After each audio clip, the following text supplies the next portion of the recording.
So why does a country like El Salvador, for example, and look, that guy's doing different things there. Obviously, some people think he's controversial, some people like him, some people don't. Right. But to turn the country over to that currency, is he doing it for an investment for the country? Yeah. Is he doing? Yeah. He's losing control of the currency, but maybe Right. Well, they were relying on U.S. dollar anyway. I've heard it explained. I've heard, first of all, leaders who want to control their people are weak, right?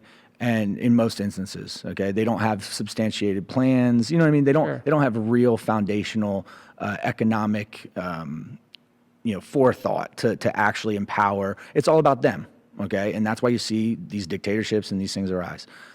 Countries who have leaders that want to empower their people end up being heroes. Like through that, distribution of power, and giving it to your people, you then receive more love and more adoration. So you have other benefits. Yeah, you know what I mean?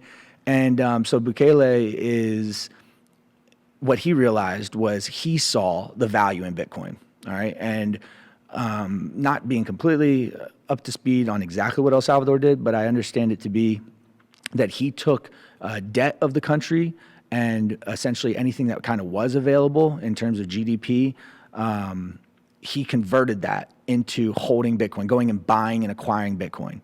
At that time, I think it was in like the 20,000th, or 20,000, 30,000 or something.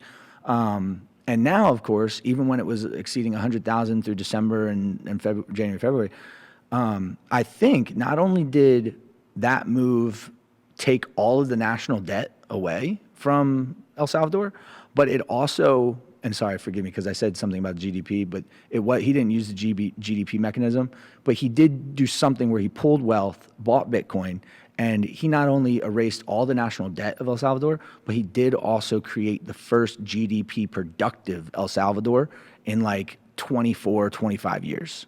Right. So like completely changed the country around with making one investment decision as a leader. And then like within 4 or 5 years, it completely changed the country, like the fastest shift economically for a country ever. Right. There's definitely a lot of shifting going on. Yeah. Now, as far as